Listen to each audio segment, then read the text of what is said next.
Hey USHL fans, welcome back to the U Show. My name is Josh Starr. As we reach the final week of regular season action in the USHL, we now know the entire field of teams chasing the Clark Cup title this season. We'll tell you about all of that on the show this week, as well as the Anderson Cup champion Lincoln Stars, and we'll have a conversation with Stars forward Dashel Oliver. The Eastern Conference has a really tight race at the top and a new team leading the way, the Youngstown Phantoms. We'll also have the top plays, and we'll start the show right now with the USHL Players of the Week. The USHL Forward of the Week is Reed Varconi from the Sioux Falls Stampede. Varconi, with 2 games played, had 3 goals and 6 points on the weekend.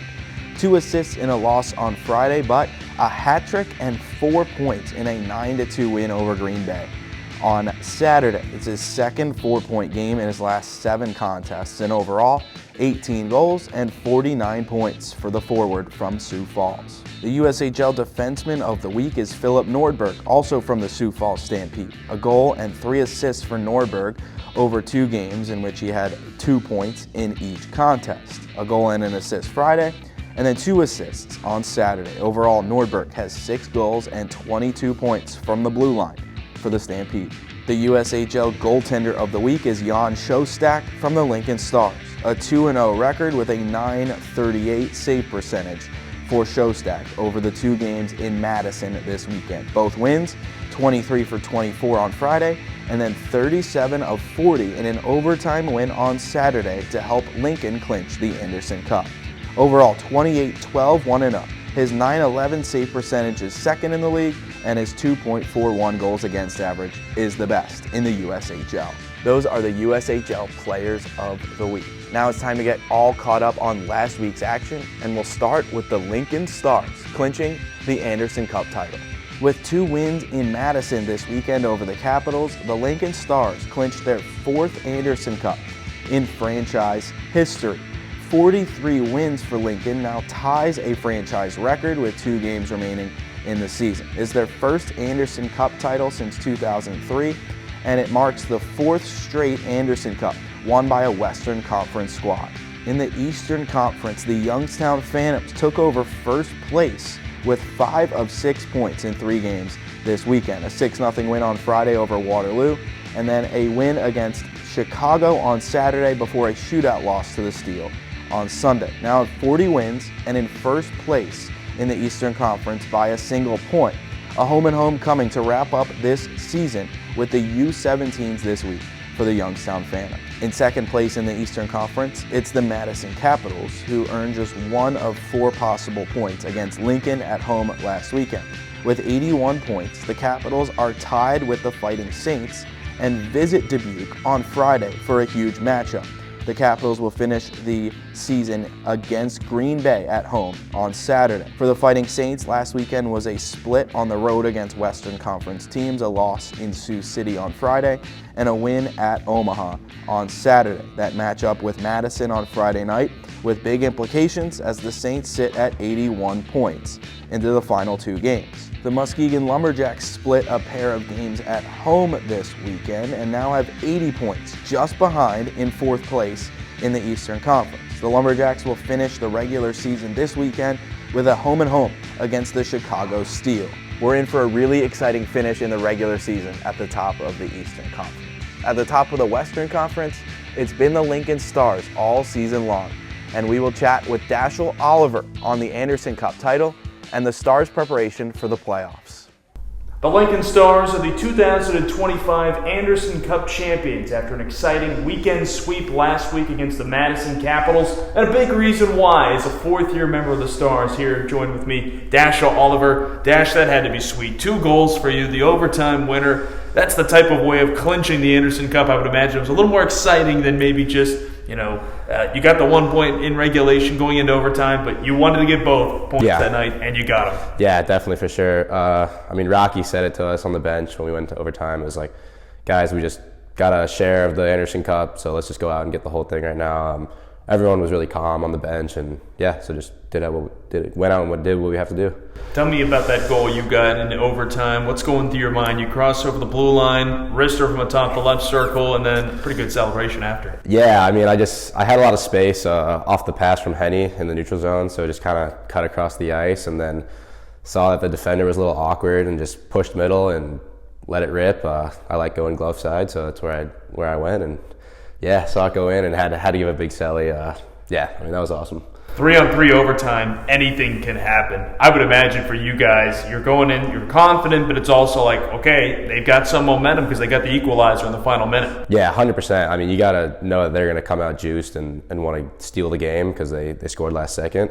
But I think our group's just confident in our ability. And, last 3-on-3 we had, I lost my guy and it ended up in our net. So I think it was only fitting that I got a little bit of revenge.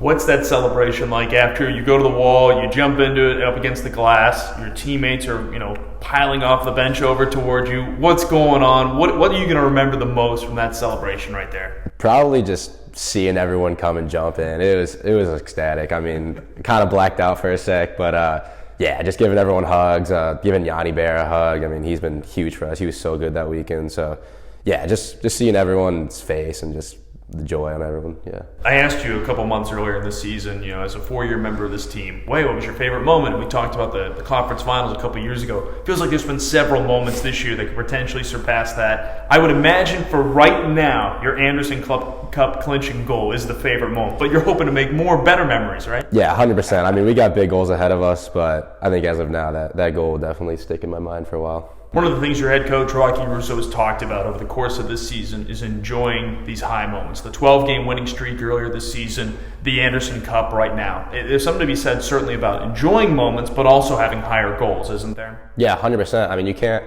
just only focus on the goals ahead of you and not and forget to enjoy what you've accomplished. It kind of leaves a sour feeling, if you don't enjoy what you've done. So just being appreciative of all the work that every single player has put in this year. We've had so many sacrifices made and so many people just chipping in up and down the lineup. So yeah, I mean, that's really what you look back on, and you're thankful for that. And looking forward, you can make new memories. But we've got those memories from a great season behind us now.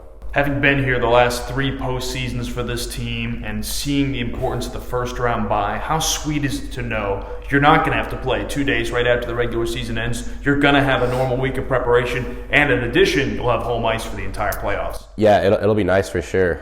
Starting that second round, I guess, at home, it'll be a cool feeling, and just being able to rest. It's so tough on the body to come into that second round and already be kind of, some people are already injured, some people are hurt, some people have been playing heavy minutes already. So just that rest is huge, and being able to scout whatever team we're going to be playing. What separates this Lincoln Stars team from every other team we've seen in the USHL? We have faced every other opponent. What makes this team different? I think resiliency for sure. I mean, this weekend alone, we went down. They scored first both games, and we responded in the second period. So I think just this group is really comfortable being in uncomfortable situations. So I think that'll help us a lot going into the playoffs. What would it mean for you, 4-year member of this team, to end your Stars tenure by lifting the Clark Cup, hopefully in late May? I mean, you can't ask for much more. I mean, that's how the story is supposed to end. So, absolutely. Yeah. Dashel, we thank you for the time. Yep, thanks, Joel. That Stars forward, Dashel Oliver. Lincoln has won the Anderson Cup, but now they're looking to add another Clark Cup to the resume. Would be the 3rd in franchise history. Clark Cup playoffs getting started very soon. Thanks to Joel Norman and Dashel Oliver for their time on this week's U Show, and a congratulations to the Lincoln Stars organization on the Anderson Cup title. Before we move on to the top plays on this week's show, we'll take a look back to the game in Omaha on Saturday night, where the Lancers honored the lives and legacies of the Gaudreau brothers, Johnny and Maddie, who both played in the USHL, Johnny for Dubuque and Maddie for the Omaha Lancers, where he was honored at the game on Saturday. Here's a look back at that night. Maddie and Johnny's parents, Dee and Jenny, their sisters Katie and Kristen, and Matthew's wife and child, Madeline and Trip Matthew. They are joined by other family members and team captains. Please join the Gaudreau family at Center Ice for tonight's ceremonial puck draw.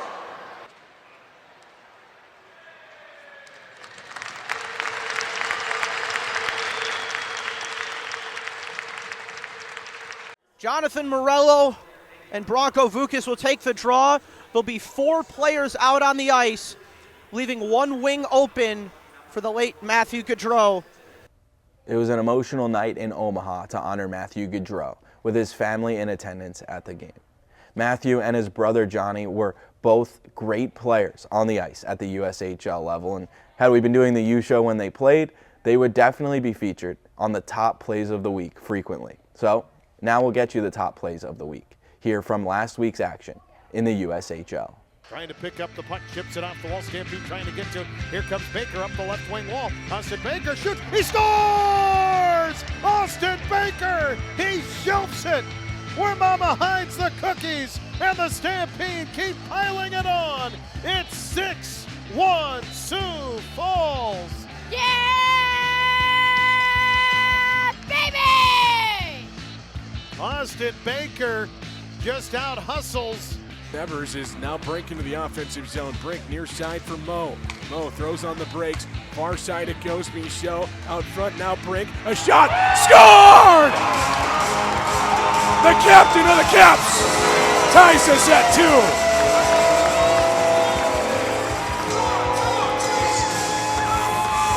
Finn Brink. What a goal. Spinorama. Showstack. Good luck with that one. Fargo 4-on-3. They have numbers. Here comes Butella. Butella's shot, and he scores!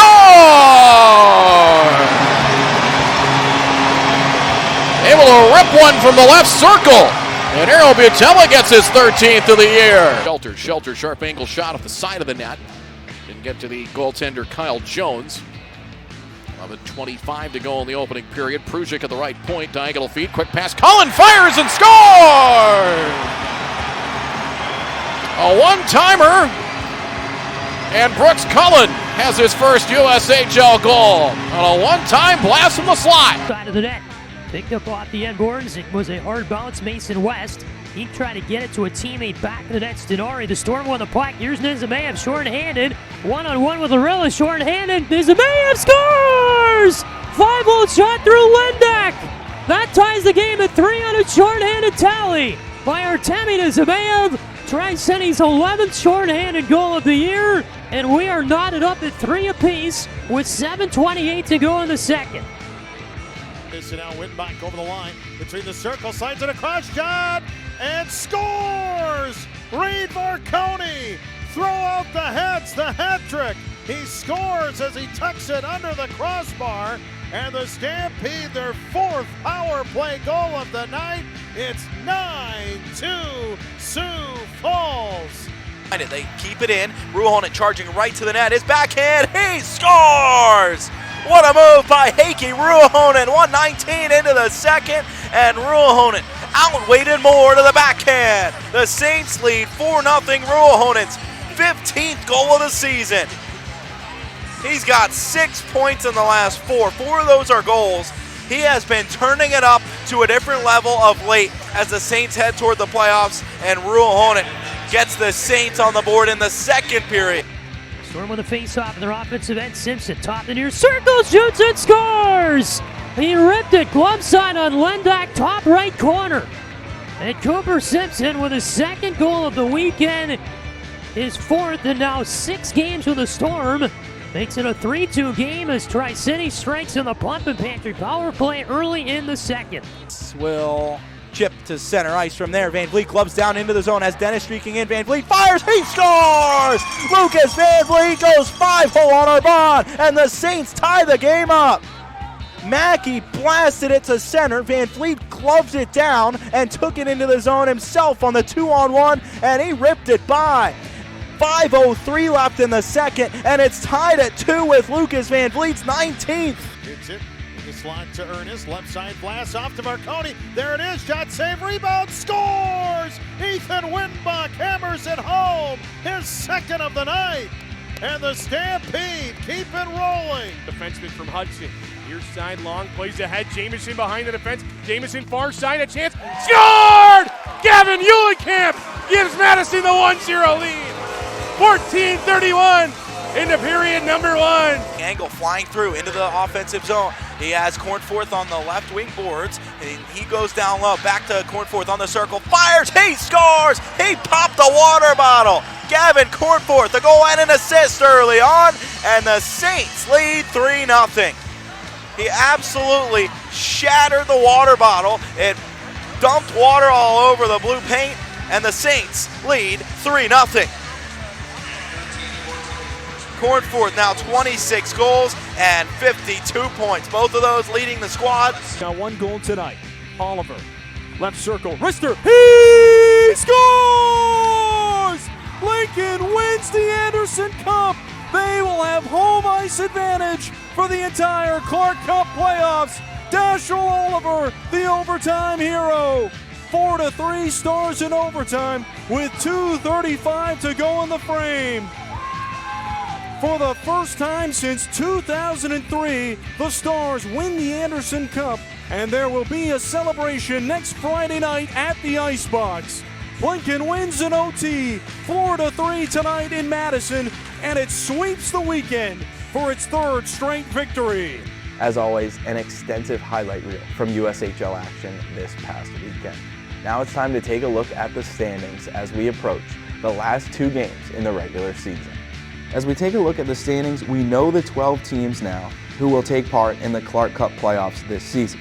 We still don't know the order or the matchups in the opening rounds just yet, though. In the Eastern Conference, 4 teams at the top separated by just 2 points. That's Youngstown, Madison, Dubuque, and Muskegon. They will all try to fight for a bye, with the top 2 teams in the conference getting that bye through the first round this weekend. In the 5-6 seeds, it's Green Bay and Cedar Rapids, 1 point apart, and those 2 will play on Friday night in Cedar Rapids. In the Western Conference, the top 4 teams are locked into place, and then the 5-6 battle as well in the West, with Fargo and Tri-City 2 points apart headed to the final weekend of the season. As we wrap up this week's U Show, a look ahead to this final weekend in regular season action and some of the big matchups. Dubuque hosting Madison on Friday night, and that one will have really big implications as those 2 teams are fighting for a bye in the Eastern Conference. They'll split up on Saturday with Green Bay in Madison and the Saints hosting the Rough Riders on the final night of the regular season. The Rough Riders also in a battle for the seed at the bottom of the playoff picture in the East. With Green Bay, they will host the Gamblers on Friday in a big matchup there for the 5-6 seed. Over in the West, the top 4 seeds are locked in. At the bottom, it's Fargo and Tri-City battling it out 2 points apart at the 5 and 6 seeds right now, with Fargo playing Sioux Falls twice and Tri-City playing Lincoln twice. That does it for this week's U Show. We'll see you next week as we get ready for the playoffs in the USHL.